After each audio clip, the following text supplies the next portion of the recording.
We've talked about like creating a time for prayer, showing up. We've talked about maybe creating some reminders, some habits throughout the day to pray, to kind of make sure we're trying to pray without ceasing.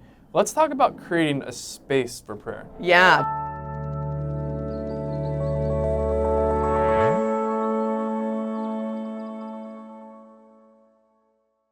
Hey, I am Father Mark Mary with the Franciscan Friars of the Renewal.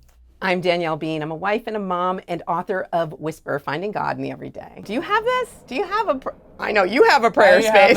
For the rest of us, it might not look quite like a chapel in the house where you're living. So what can we do? We can have a place in our homes that's set aside for prayer. Think about all the different rooms you have in your home, or even if you're living in a tiny apartment, like you have a space for taking your shower, you have a space for preparing meals, you have a space where you relax in the evenings. So where do you pray? Where are you going to pray? And I think you can really set yourself up for success if you have a plan in mind, like this is going to be a space where I can pray. It doesn't have to look fancy. You don't have to, put an addition on your house. You don't have to rent out a separate place, but having a space that can be set aside for prayer, and it can be very functional in other ways throughout your day. The place where I like to pray in the morning is our living room.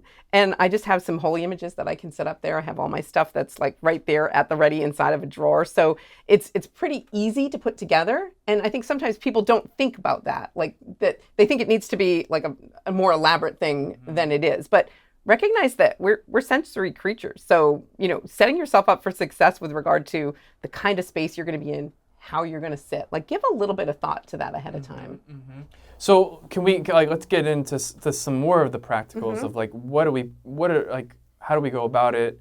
What do we put in it? Yeah. Well, the good news is there's no one right way to do it. What do you like? What are some holy images that are inspiring to you? How do you like to, maybe there's a crucifix that you really like or a holy card. It can be as simple. This is what I like to tell people. Setting up a prayer space in your home can be as simple as taking a holy card with a holy image on it and just propping it up near your favorite chair, and having it there for you to look at.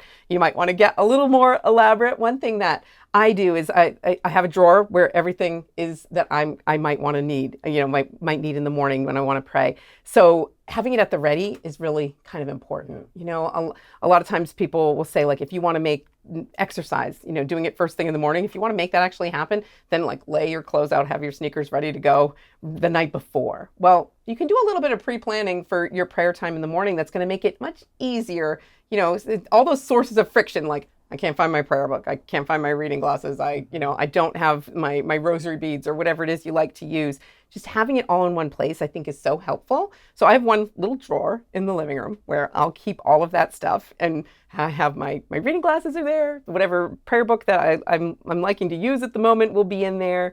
Also my earbuds, because sometimes I like to use an app on my phone, and so using my earbuds is important too. So think about how you like to pray, and then have all of that stuff ready. So there's no excuses, because I know if I say, I'm going to pray in the morning, and then, I can't find the book I wanted to use, or I can't find, whatever that you wanted to use when your prayer time, you're gonna find yourself kind of wandering off, and next thing you know, it's going to be noontime. Yeah, and I think we are such like incarnational.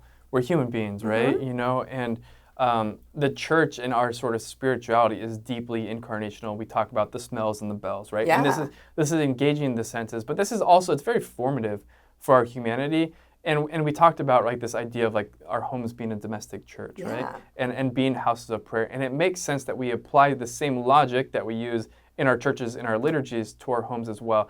And I certainly feel like I have the experience of certain images, icons, locations. Like I have like a very natural response to them when these are my places of prayer and of peace and of rest.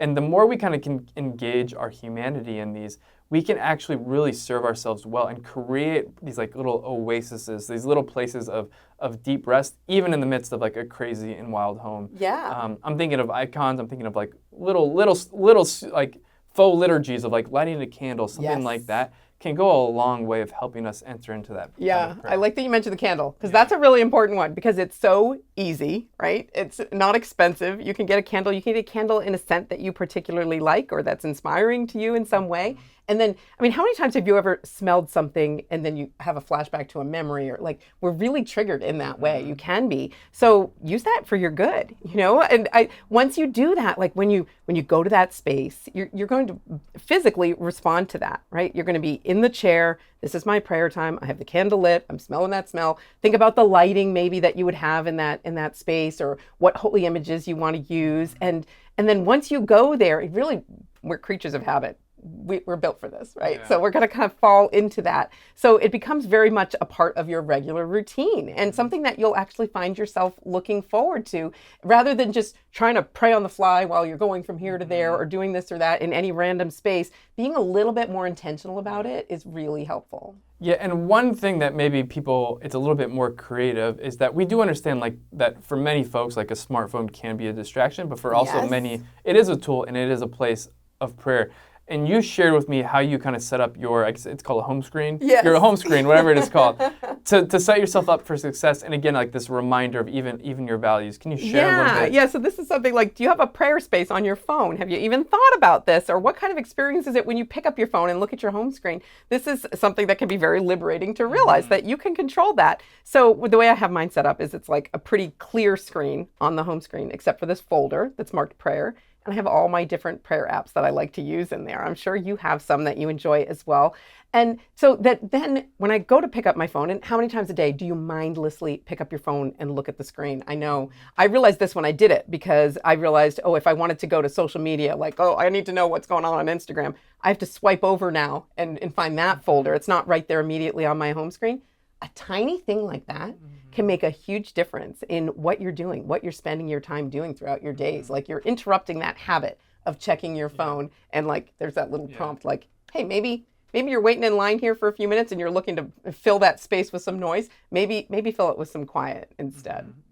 Danielle, I'm really grateful you came on to talk about this. Again, I just think it's really important to reverence and honor and to respond well to our humanity, and the way in which our senses and all that really can serve deeply our intimacy and a relationship with the Lord. And a prayer space, these prayer routines, these little things like candles, images, setting up our phones for success, all of that can not just protect us from distraction, but it can really help engage us to enter in deeply into prayer. And it can kind of it can shorten that sort of entering in time, right? Transitioning into prayer can be difficult. But if we do have these little spaces and these routines, which again are very sensual, they can really kind of speed up our entering into prayer kind of transition. Yeah, I think it's really helpful to do that. Like, use your senses to your benefit. Like, and you'll find yourself, you could go from very busy to, here's this lighting, this seat, this image, this candle, and you just find yourself exhaling and finding yourself in the presence of God. Yeah. Love it. I think you love it too. Next step is to put it into action. To get some more from Danielle about, again, finding God in the ordinary, you can check out her new book, Whispers, which is just out from Ascension. More information down below. And of course, you can always listen to her on her podcast, Girlfriends, where she has a whole episode dedicated to this topic. Yes, Father Mark Mary, one of our girlfriends. That's fine. Please. Don't tell the bros. We thank you for watching. And remember, we are pilgrims on this earth. Somos peregrinos poco a poco, little by little. Vamos a llegar. We're going to make it. God bless y'all. Thanks.